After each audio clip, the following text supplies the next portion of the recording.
Melhor e Mais Justo de hoje fala sobre o direito à greve no setor público. Você já sabe, estamos ao vivo pelo portal tvt.org.br e também pela Rádio Brasil Atual FM, 98.9 São Paulo, 93.3 Litoral Paulista e 102.7 Noroeste Paulista. Participe, envie suas perguntas e comentários. A discussão em torno da regulamentação do direito de greve no setor público ficou ainda mais quente, está esquentando. Há em tramitação no Congresso um projeto de lei sobre o assunto, o Mauro já fez alusão a ele no primeiro bloco. Também existem rumores de que o Executivo estaria interessado em propor um projeto. Há ainda minutas de projetos de lei que tratam tanto da regulamentação do direito de greve quanto do direito à negociação coletiva, que foram desenvolvidas por grupos de trabalho com representantes do governo e de servidores das esferas federal, estadual e municipal. Como vocês avaliam essas possibilidades de regulamentação? Na verdade, nós vamos continuar a desdobrar a conversa que estávamos tendo ao final do primeiro bloco, tá certo? E o Tiago tinha dito aqui no intervalo, dizer, olha, é importante discutir se a questão é regulamentar o direito ou a negociação, né? Isso, queria chamar a atenção para alguns princípios que orientam a discussão.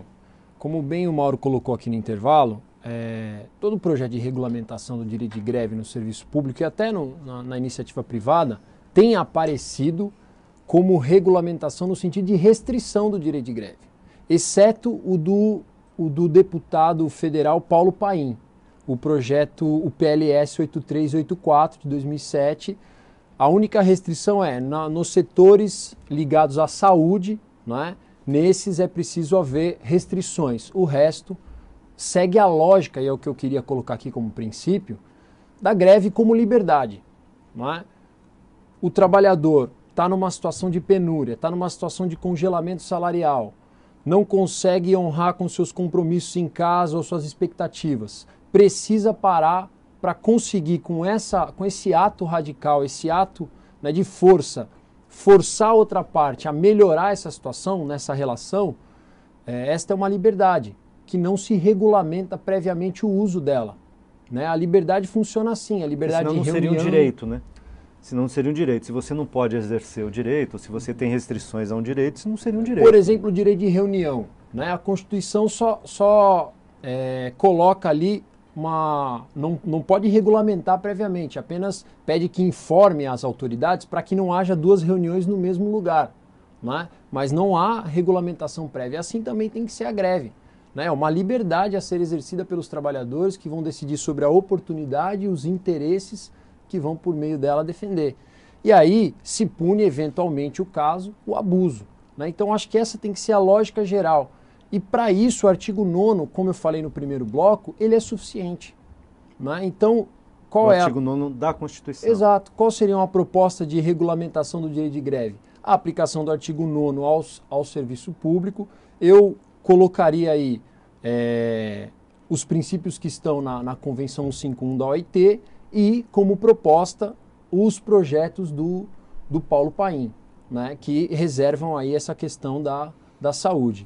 Agora, essa, Tiago, é uma posição, digamos, defendida pelos trabalhadores, ela é majoritária e ela, digamos, na correlação de forças entre governo, trabalhadores e iniciativa privada, né? Porque, de certa maneira, também a população entra nessa discussão porque, muitas vezes, ela entende que a greve ataca lá seus direitos de contribuinte, de consumidor, coisas desse gênero. Gozi? Olha, eu queria até colocar nessa regulamentação e tal, por exemplo, no Poder Judiciário, o Supremo já decidiu que quem julga não é a Justiça do Trabalho, é a própria Justiça Estadual. Então você imagina que no Estado de São Paulo nós fizemos uma greve contra o Tribunal de Justiça do Estado de São Paulo e quem julga a nossa greve é o próprio Tribunal de Justiça do Estado de São Paulo. Então olha o absurdo da questão, né? Nós chegamos na última greve de 127 dias a discutir um dissídio coletivo que foi colocado no regimento interno do Tribunal de Justiça. Fechamos um acordo ao final da greve do dissídio coletivo, só que ele só teve validade depois que ele foi para o plenário do Tribunal de Justiça, os 25 desembargadores mais antigos, e eles decidirem se realmente o dissídio valia ou não valia. Quer dizer, é o próprio patrão julgando É a outra parte definindo... Exatamente, definindo se você está legal ou se você não está legal. Né? E aquela questão que eu digo que a greve até ajuda, na verdade, o desenvolvimento do Poder Judiciário aqui no estado de São Paulo ajudou para a população, nós fizemos várias denúncias no CNJ.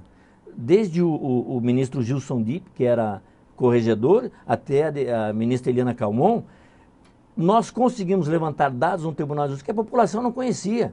Então você imagina um desembargador que ganha em torno de 40 mil reais por mês, ele num determinado mês receber 1 milhão, 1 milhão e 200, 1 milhão e 500, 800 mil, em detrimento daquilo que deveria ir para o salário dos servidores no geral. Entendeu? Então nós sempre dizíamos na greve que havia dinheiro no Tribunal de Justiça para dar a reposição salarial e o tribunal sempre dizendo que ele dependia de dinheiro do executivo, o executivo não mandava o dinheiro. Quando o dinheiro estava sendo distribuído entre a cúpula dos desembargadores do Tribunal de Justiça. Quer dizer, nós mostramos, e aí saiu em todos os jornais os escândalos que estavam acontecendo na Justiça do Estado de São Paulo. Então a nossa greve ajudou a levar para a imprensa, levar para a população esse absurdo que estava acontecendo no Estado de São Paulo. Bom, Luiz, se fizermos um olhar, digamos, histórico, né? Histórico recente, então, Tiago lembrou bem, 88, a Constituição de 88, digamos, garante o direito de greve, né? E a Constituição garante também que os servidores públicos possam se organizar sindicalmente, porque relembremos, né, que os servidores públicos não tinham direito à organização sindical durante o período militar. Então, eram associações. Eram associações. Havia, digamos, de fato, né, eu fui parte, digamos, daqueles que construíram a PUESP no estado de São Paulo, o sindicato, hoje sindicato, né, dos professores do ensino Conserva o nome. Conserve o nome a PUESP, mas, digamos, de fato atuávamos como sindicato, as várias entidades do funcionalismo atuavam como entidades sindicais já, mas não havia, digamos, né, o reconhecimento legal. Então, a partir de 88, né, se dá o direito de greve para o conjunto dos trabalhadores, mas não para o setor do funcionalismo público não há uma regulamentação, né? Que eu parto da tese similar ao do Tiago, digamos que o que deve ser, digamos, regulamentado é a negociação, digamos, coletiva.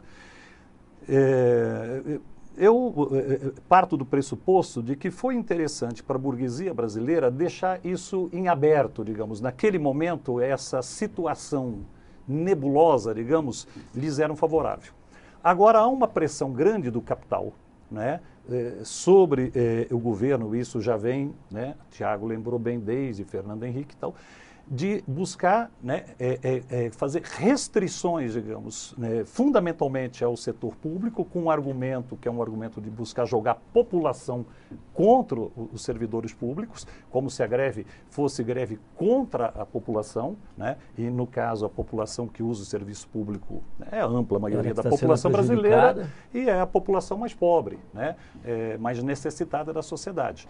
E, na verdade, então, nesse momento, o capital, se fizermos um raciocínio comparativo, está pressionando a que haja, digamos, uma regulamentação, né, que, na verdade, fere o direito de greve e fere o direito de organização sindical.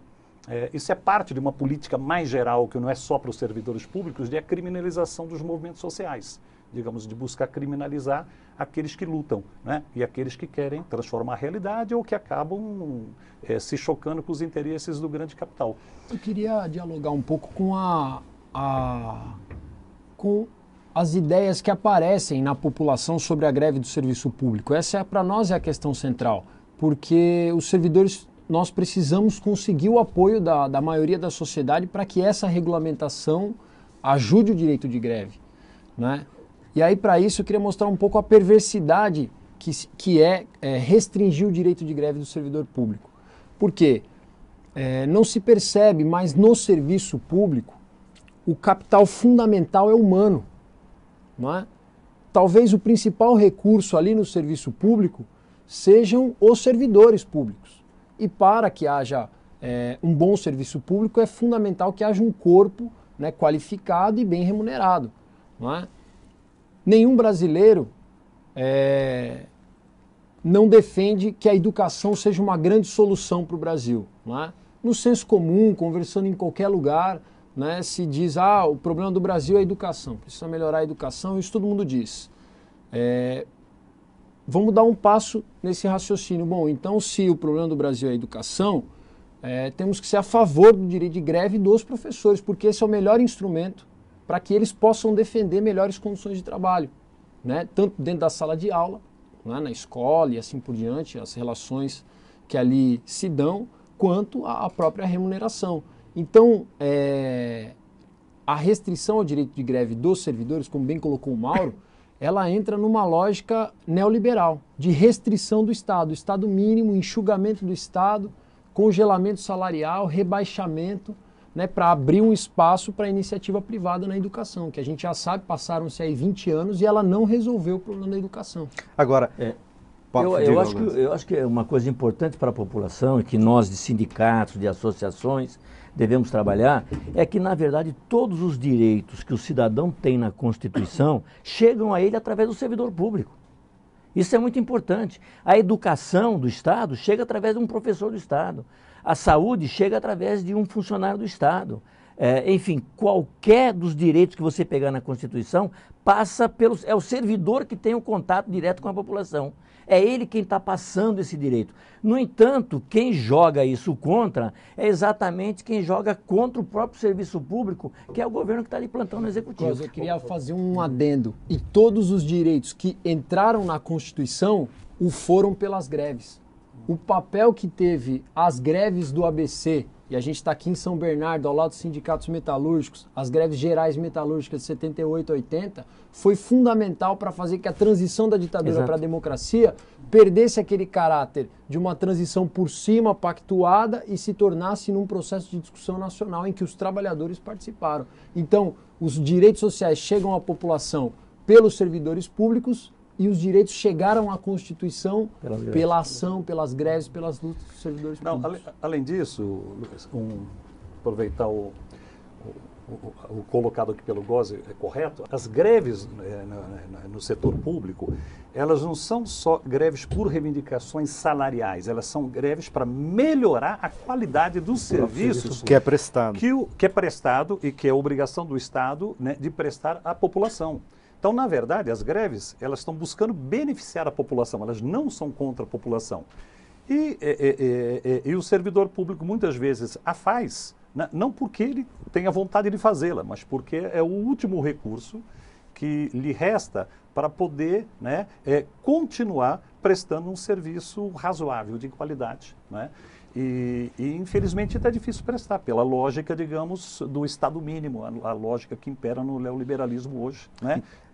Eu queria aproveitar... de redução de investimento na área pública. Então, eu queria aproveitar a fala de vocês, inclusive a dimensão política que vocês deram a ela, sobretudo Mauro e Thiago.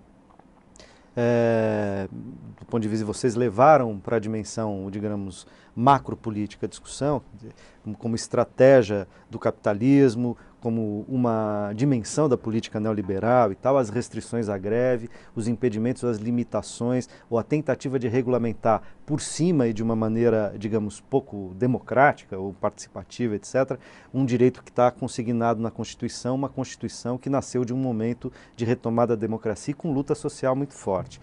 Então, ok, no campo da dimensão política, nós temos também, reiteradamente, no imaginário da população, tanto uma dimensão, seja do serviço público, que acho que já não existe mais, e se existe, sabe, só para algumas categorias, de que assim, o serviço público era muito bem remunerado, né, há muitos anos atrás, e as imagens aqui o funcionário do Banco do Brasil, vocês lembram disso, né? Dos tempos. E a ideia de que o servidor público tinha uma vantagem, mesmo quando ele não tinha o melhor salário, ele tinha uma vantagem pelo fato dele ter aposentadoria integral, o que também já mudou significativamente, tá certo? Então, há uma precarização dessas condições que ainda no imaginário da população parecem que eles são privilegiados, isso que eu estou querendo dizer. Quando, na verdade, nem desse ponto de vista de alguns setores que tiveram, de fato, melhores salários há décadas atrás e tinham aposentadoria integral, nem isso permanece. A gente volta com essa discussão. Daqui a um minuto quero ver como é que eles pensam essa questão que eu levantei.